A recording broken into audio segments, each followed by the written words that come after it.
کہ اللہ کے نام سے شروع جو بہت رحم والا بہت مہربان ہے.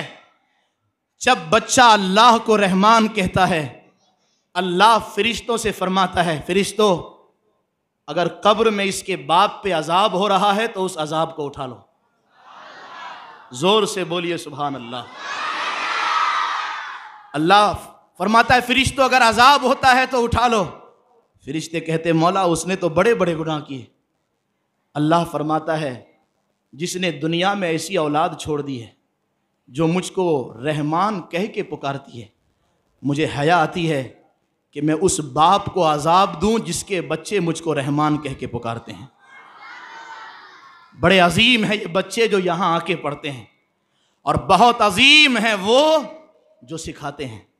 میرے نبی نے فرمایا الماہر بالقرآن مع السفرۃ الکرام البررہ. قرآن کا ماہر، قرآن کا علم رکھنے والا جنت میں معزز لوگوں کے ساتھ ہوگا. اور وہ لوگ جو مال دے کر مدرسہ چلاتے ہیں، سنو یہ سنت مصطفیٰ بھی ہے، سنت فاروقی بھی ہے، سنت صدیقی بھی ہے، سنت عثمانی بھی ہے، سنت مرتضوی بھی ہے. بولیے سبحان اللہ. سنت صحابہ بھی ہے. میرے آقا کے پاس کچھ صحابہ آتے تھے، غریب صحابہ. انہوں نے زندگی کا ایک ہی مقصد بنا لیا تھا، صبح بھی حضور کی خدمت میں، شام بھی حضور کی خدمت میں. آپ کافی دیر تک بیٹھے ہیں، آپ کی تھکاوٹ کا مجھ کو بہت احساس ہے، مگر سنو وقت ہمامی شود کے بیار بسر می شود. زندگی وہی ہے کہ محبوب کا تذکرہ کرتے کرتے ختم ہو جائے. وقت وہی ہے جو محبوب کی یاد میں صرف ہو جائے. سنیں صحابہ کون تھے، کیا بات اللہ نے ان کے اندر دیکھی تھی کہ اللہ نے فرمایا وَكُلًّا وَعَدَ اللَّهُ الْحُسْنَى. میں نے مصطفیٰ کے ہر صحابی سے جنت کا وعدہ کر لیا ہے. صحابہ کے اندر کون سی ایسی بات تھی کہ اللہ نے فرمایا رضی اللہ عنہم ورضوا عنہ. میرے نبی کے صحابہ تم تو مجھ سے راضی ہو ہی، کمال تو یہ ہے کہ میں اعلان کر رہا ہوں میں تم سے خوش ہوں. صحابہ کے اندر کون سی ایسی بات تھی؟ تو سنیں صحابہ، یوں تو ہر صحابی کو شوق تھا علم کا، مگر وہ صحابہ جن کو اصحاب صفہ کہا جاتا ہے وہ ہمیشہ حضور کے پاس آ کے بیٹھے رہتے تھے. کھانا نہ ملے کوئی بات نہیں، پانی نہ ملے کوئی بات نہیں. حضرت ابو ہریرہ کہتے ہیں بھوک کی وجہ سے ہم کو کبھی کبھی پیٹ پر پتھر بھی باندھنا پڑتا، مگر ہر صحابی کی یہی خواہش ہوتی تھی کہ یار پانی نہ ملے چلے گا، کھانا نہ ملے چلے گا. محبوب کی باتوں کو سن کے ہی دل بھر جاتا ہے. صحابہ کو جب بھوک پیاس لگتی تھی اور کھانے پینے کے لیے گھر میں کچھ نہیں ہوتا تھا تو وہ ایک دوسرے سے کہتے تھے اگر بھوک مٹانی ہے تو چلو حضور کو دیکھ کے آتے ہیں، اگر پیاس مٹانی ہے تو چلو حضور کو دیکھ کے آتے ہیں. وہ ہمیشہ حضور کے پاس بیٹھے رہتے تھے. اور میں قربان جاؤں صحابہ پر، آج اگر اس سنت پر عمل ہو جائے تو ہر علاقے میں ایک مدرسہ چل سکتا ہے، ہر علاقے میں ایک مکتب چل سکتا ہے. لوگوں اس سنت صحابہ کو زندہ کرو. صحابہ دوپہر کے کھانے کے لیے بھی پیسے نکالتے تھے، رات کے کھانے کے لیے بھی پیسے نکالتے تھے، لیکن ان کی تجارت سے جو فائدہ ان کو ہوتا تھا ہر صحابی نے کچھ حصہ اس لیے نکال لیا تھا کہ نبی کے در پہ جو اصحاب صفہ ہیں ہمیں کچھ ملے کہ نہ ملے ہم بھوکے رہ جائیں گے، مگر اصحاب صفہ تک ان کا حصہ پہنچنا چاہیے. وہ لوگ بڑے خوش نصیب ہیں جو صحابہ کی سنت پہ عمل کر رہے ہیں، بڑے خوش نصیب ہیں. اور آج جب ہمارے جوانوں کو کلمہ تک یاد نہیں رہا، میں اسی بھیونڈی کی بات کر رہا ہوں تاکہ آپ تھوڑا سا جاگ جائیں. نکاح پڑھانے ہم لوگ جاتے ہیں، ازراہ غیبت نہیں، ازراہ اصلاح کہہ رہا ہوں. آنکھیں تھوڑی سی کھلے نا کہ کس ماحول میں جی رہے ہیں ہم، اور جن مدرسے کے بچوں کو ہم اتنی اہمیت نہیں دیتے جتنی اہمیت اسکول کے بچوں کو دیتے ہیں. لوگوں آج سمجھ لو کہ عظمت کس کی زیادہ ہے، مقام کس کا زیادہ بلند ہے. سنو توجہ سے، نکاح پڑھانے کے لیے گیا ایک جگہ، بھیونڈی کی بات کر رہا ہوں، جب میں نے گارڈن میں پروگرام تھا، درخت کی ہر ٹہنی کو سجا دیا گیا تھا. سن رہے ہیں آپ؟ درخت کی ہر ٹہنی کو سجا دیا گیا تھا، پورے راستے کو سجا دیا گیا، اسٹیج کو بھی سجا دیا گیا، کھانے کا بھی بڑا شاندار اہتمام.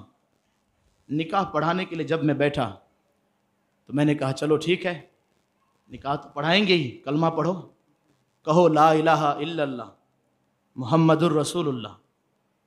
بہت بڑے باپ کا بیٹا تھا، مگر جب میں نے کہا نا کلمہ پڑھو، میں اس سے کہتا تھا لا الہ الا اللہ اور اس کی زبان سے کوئی دوسری بات نکلتی تھی، کوئی دوسری بات نکلتی تھی. میں نے ایک بار نہیں، دو بار نہیں، تیسری بار کوشش کی. میں نے کہا تو اپنے آپ کو امتی کہتا ہے، تجھے اس نبی کا کلمہ تک یاد نہیں ہے؟ پھر میں نے الگ الگ کر کے پڑھایا، پڑھ لا. اس نے کہا لا. میں نے کہا اب کہہ الہ. اس نے کہا الہ. پھر اس کے بعد میں نے کہا کہہ الا اللہ. پھر بھی نہیں کہہ پہ رہا. آپ کہیں گے وہ ایک کی بات ہے. نہیں صاحب، جو راتوں کو ادھر ادھر گھومتے ہیں نا، پکڑ کے پوچھ لیجئے گا، کچھ نہیں یاد ہے ان کو. ہمیشہ یاد رکھنا اس بات کو، جو جوان جیتے جی کلمہ نہ پڑھ سکا، موت کے وقت کیا کلمہ پڑھ سکے گا؟ وہ قبر میں حضور کو دیکھ کے کیا کلمہ پڑھ سکے گا؟ اور اگر مرتے وقت کلمہ نصیب نہ ہوا تو یہ دولت بیکار ہے. یہ انبار دولت کے بیکار ہیں، سب برباد ہے. لوگوں دولت کے پیچھے بھاگتے ہو. سنو، اب سورہ جو میں نے پڑھی ہے نا، اس کا ترجمہ کرتا ہوں اور بات ختم کرتا ہوں. الہاکم التکاثر. یہ سورہ تو آپ میں سے اکثر لوگوں کو یاد ہے. اللہ فرماتا ہے مال کی طلب نے تم کو دھوکے میں رکھا، مجھ سے دور کر دیا، اتنا دور کر دیا حتی زرتم المقابر، جب تک قبروں کا منہ نہیں دیکھا تم نے تب تک مجھ سے قریب نہیں آئے، دولت کے پیچھے ہی بھاگتے رہے. اللہ فرماتا ہے ابھی ہوش نہیں آیا؟ کلا سوف تعلمون، بہت جلدی جان جاؤ گے. ثم کلا سوف تعلمون، ہاں غافل بہت جلدی جان جائے گا. امام حسن رضی اللہ تعالیٰ، موت کا وقت آیا، داڑھی پکڑ کے سر جھکا کے رونے لگے. امام حسین نے کہا بھائی اتنا کیوں روتے ہو؟ تم نے تو 15 مرتبہ پیدل حج کیا ہے. اسی گھرانے کی اسی گھرانے کا ایک پھول ہمارے سامنے بیٹھا ہے. آپ ہاتھ چومتے ہیں نا، میں بلا خوف کہہ رہا ہوں، اس لیے کہ اب خاموش رہنے کا وقت نہیں رہ گیا. آپ ہاتھ حضرت کا چومتے ہیں، کیا سمجھ کے چومتے ہیں؟ نبی کے گھر سے ہے نا.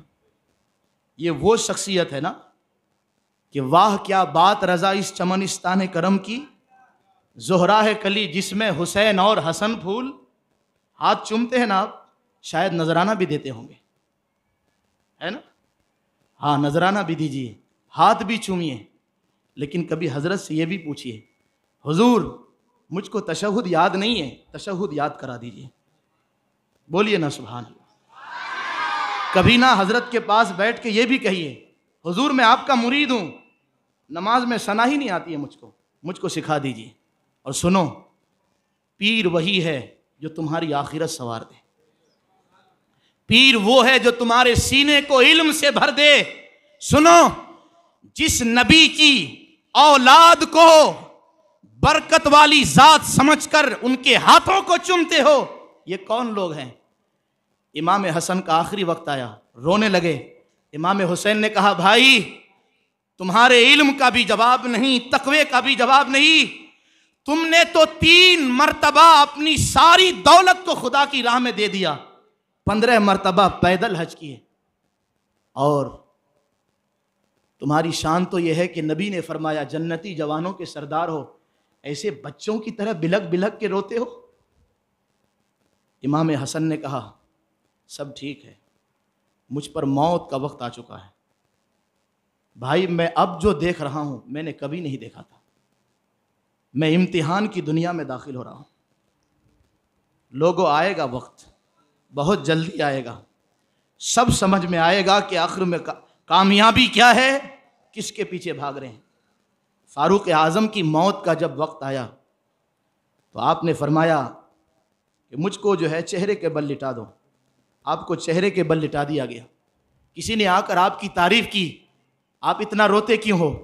حضور تو آپ سے بہت خوش تھے، آپ تو حضور کے وزیر ہو، کیوں اتنا روتے ہو؟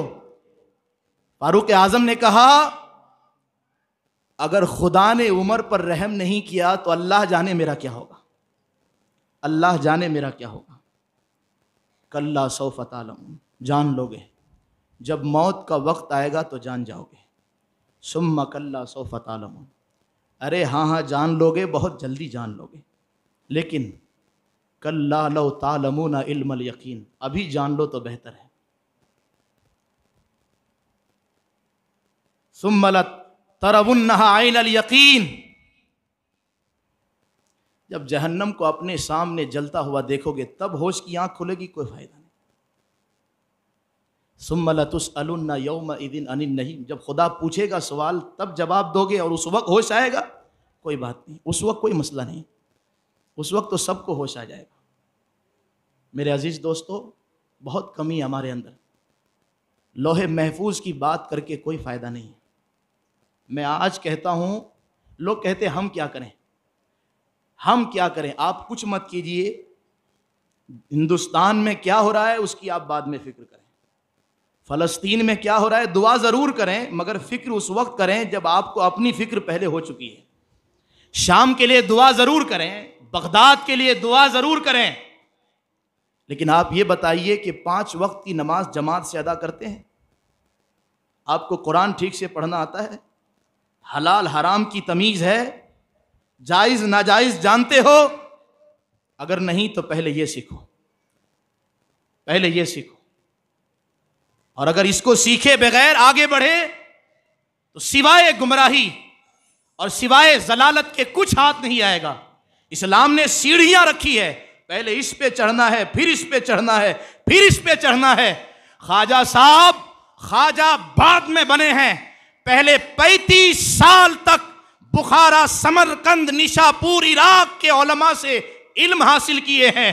غوث پاک بعد میں بنے ہیں، پہلے 22 سال تک علم حاصل کیے ہیں، اور اس طرح سے علم حاصل کیے کہ فرماتے ہیں خدا کے رسول کے علم کو حاصل کرنے کے لیے میں نے اتنی تکلیفیں اٹھائی ہے، اگر ان تکلیفوں کو پہاڑ پہ رکھ دی جائے تو پہاڑ ریزہ ریزہ ہو جائے، مگر میں نے حاصل کیا۔ امام اعظم بعد میں بنے، پہلے آپ نے فرمایا میں نے 4000 اساتذہ سے علم حاصل کیا ہے۔ بڑی بات نہیں کہتا، حضرت تشریف فرما ہے۔ مخدوم اشرف جہانگیر سمنانی، مخدوم اشرف بعد میں بنے، پہلے قرات سبا کے قاری بنے، اور 15 سال کی عمر میں اپنے زمانے کے اور اپنے ملک کے سب سے بڑے عالم بنے۔ بغیر علم کے کوئی راستہ نہیں ہے۔ سب سے بڑی دولت ہے میرے عزیز، قدر کر لو، سیکھ لو۔ اگر اپنی قبر کو روشن کرنا ہے، اپنی آخرت کو روشن کرنا ہے، بے شک انما یخشی اللہ من عبادہ العلماء، اللہ سے وہی ڈر سکتا ہے جس کے دل میں علم ہے، جس کے سینے میں علم ہے، اور یہ سب سے بڑی دولت ہے۔ یہ آخری بات کہہ رہا ہوں آپ سے، سب سے بڑی دولت ہے۔ امام اعظم جب پڑھنے گئے تھے تو درہم و دینار کی ایک تھیلی بھر کے لے کے گئے، جب پڑھائی مکمل ہو گئی تو تھیلی کو ایسے الٹ دیا اور درہم و دینار کو زمین پہ بکھیر دیا اور کہا میرے دوستو، امام اعظم کی بڑی پیاری بات یاد آئی ہے، اس سنت کو تازہ کیجیے۔ امام اعظم 400 سے زیادہ بچے جو مدرسے میں پڑھتے تھے اکیلا ان کا خرچ اٹھاتے تھے، اور مدرسے میں جا کر ہر بچے سے پوچھتے رہتے تھے، یہ ہماری تاریخ ہے، حیدری فقر ہے نہ دولت عثمانی ہے، تم کو اسلاف سے کیا نسبت روحانی ہے؟ کوئی نسبت نہیں اسلاف سے، ہم کو شرم آنی چاہیے اگر ہم کو اپنے آپ کو قادری کہتے ہیں، اپنے آپ کو اشرفی کہتے ہیں، اپنے آپ کو رضوی کہتے ہیں۔ جانتے ہو امام احمد رضا کی شخصیت کا نام ہے؟ اعلیٰ حضرت کی زندگی کا سب سے بڑا سبق یہ ہے کہ سنیوں کا ایک بچہ بھی جاہل نہ رہنے پائے، ایک بچہ بھی رات دن ملا کے امام اہل سنت 1.5 گھنٹہ سوتے تھے. ایک مرتبہ اتنا جاگے, اتنا لکھے کہ صدر الشریعہ نے کہا حضور مجھے لگتا ہے آپ بیمار ہو جائیں گے, آنکھیں آپ کی سرخ ہو گئی ہے, تھوڑا سا آرام کر لیجیے. میرے اعلیٰ حضرت نے زندگی بھر پاؤں پھیلا کے نہیں سویا ہے. کیوں؟ ایسے ہی 1000 کتابیں لکھی, کوئی عنوان چھوڑا ہے اعلیٰ حضرت نے؟ ہر عالم محتاج ہے اعلیٰ حضرت کے علم کا. پاؤں پھیلا کے نہیں سوئے پوری زندگی. صدر الشریعہ نے کہا حضور فجر بعد سے لکھ رہے ہیں, آج پاؤں پھیلا کے سو جائیے تاکہ تھوڑی سی آرام والی نیند مل جائے. اعلیٰ حضرت نے کہا امجد علی, احمد رضا تو قبر میں پاؤں پھیلا کے سوئے گا. دنیا آرام کی جگہ نہیں ہے, یہاں لکھتے رہو, پڑھتے رہو, پڑھاتے رہو. صدر الشریعہ کہتے ہیں, یہ اس لیے بتا رہا ہوں نا, عشق و محبت, عشق و محبت. اعلیٰ حضرت کے نعرے ضرور لگائیں, مگر جس رضا نے تمہاری خاطر کبھی سویا نہیں اور رات دن ملا کے صرف 1.5 گھنٹہ سویا, اس رضا کے پیغام کی قدر کریں. اپنی جائیداد میرے اعلیٰ حضرت نے بیچ دی تھی علم کے لیے. جب سید علامہ عبدالعلی میرٹھی کو UK بھیجنا ہوا, وہاں ایک مستشرق سے مناظرہ ہونا تھا, تو آپ نے بھیجا تو کہنے لگے حضور بہت پیسے خرچ ہوں گے, کیسے جائیں؟ علم کی قدر کرنا سیکھیں اور علم کی عظمت کو سمجھیں اعلیٰ حضرت کی زندگی سے. فرمایا بیٹے جانا تو ہے, اس نے میرے نبی کی ذات پر 70 سوال کیے ہیں. احمد رضا اپنے لیے جینا حرام سمجھتا ہے اگر کوئی نبی کی شان میں سوال کرے اور اس کو احمد رضا جواب نہ دے. آپ نے فرمایا جاؤ, پیسے کی بات کرتے ہو, بلاؤ مصطفیٰ رضا کو, بلاؤ حامد ملت کو. کہا بیٹے میرے حصے میں کتنی جائیداد آتی ہے حساب لگاؤ. کہنے لگے حضور اتنی. فرمایا عبدالعلی میرٹھی کے سفر میں جتنے خرچے ہوں گے میری جائیداد سے نکالو اور ان کو بھیجو اور اس گستاخ کو جا کے جواب دے کے آئے.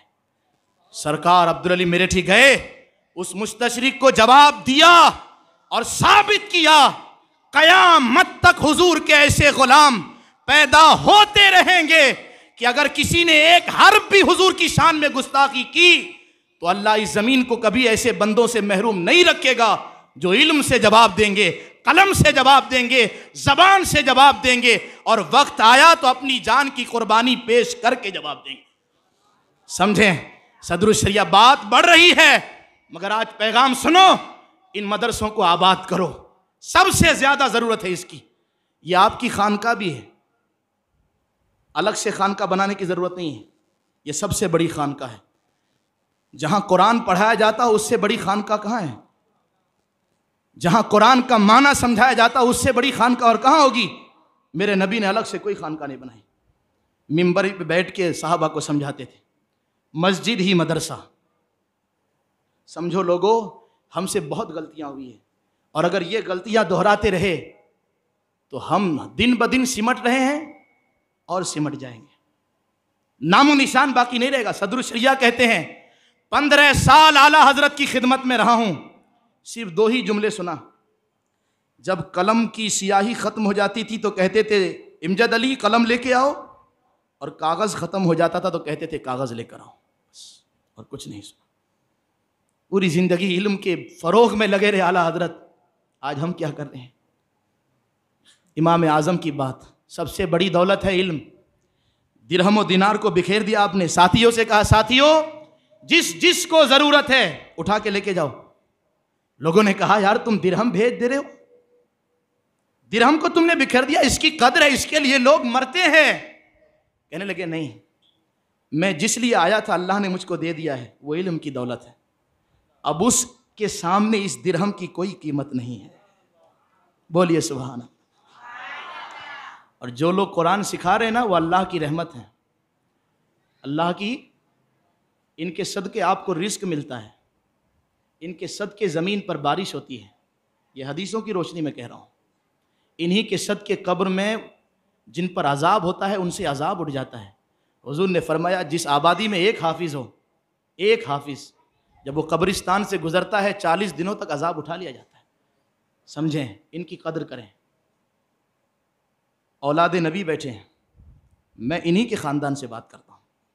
مولا علی نے فرمایا بس ختم بات, مولا علی فرماتے ہیں انا عبد من علمنی حرفن، جس نے مجھ کو ایک حرف بھی سکھایا ہے میں اس کا غلام ہوں۔ کیا ہوں؟ غلام ہوں، غلام۔ آنکھیں دکھا کر بات نہیں کرنی، ان سے جھک کر بات کرنی، حضرت کیا حکم ہو۔ یہ مولا علی فرما رہے ہیں، باب العلم، جن کے پاس اتنا علم کہ صحابہ میں سب سے بڑے عالم کہلائیں۔ کہتے انا عبد من علمنی حرفا، جس نے مجھ کو ایک حرف بھی سکھایا میں اس کا غلام ہوں۔ کیسا غلام؟ ان شاء با و ان شاء آتقا، چاہے تو مجھ کو بیچ دے، چاہے تو مجھ کو آزاد کر دے، اور اگر نہیں و ان شاء استرقا، مولا علی کہتے ہیں اللہ کی قسم جس نے مجھ کو ایک حرف بھی سکھایا ہے زندگی بھر غلام بنا کے رکھے تو غلامی کروں گا، خدمت کروں گا، چاہے تو مجھ کو غلام بنا کے رکھ لے۔ بس علم کی قدر کریں۔ حضور نے فرمایا عالم بنو، یا عالم سے محبت کرنے والا بنو، یا ان کی صحبت میں بیٹھنے والا بنو۔ چوتھا مت بننا، ہلاک ہو جاؤ گے، دنیا بھی ہلاک ہو جائے گی، برباد ہو جائے گی، آخرت بھی برباد ہو جائے گی۔ بس جاگیں، کوئی گل باقی رہے گا نہ چمن رہ جائے گا، پر رسول اللہ کا دین حسن رہ جائے گا۔ اطلس و کم خواب کی پوشاک پر نازانہ ہو، اس تن بے جان پر خاکی کفن رہ جائے گا، خاکی کفن رہ جائے گا۔ السلام علیکم ورحمۃ اللہ۔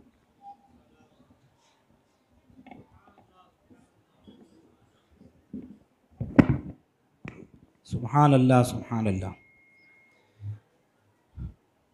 اب آئیے بلا تاخیر علماء کرام کی گلپوشی، مہمانان کی گلپوشی اور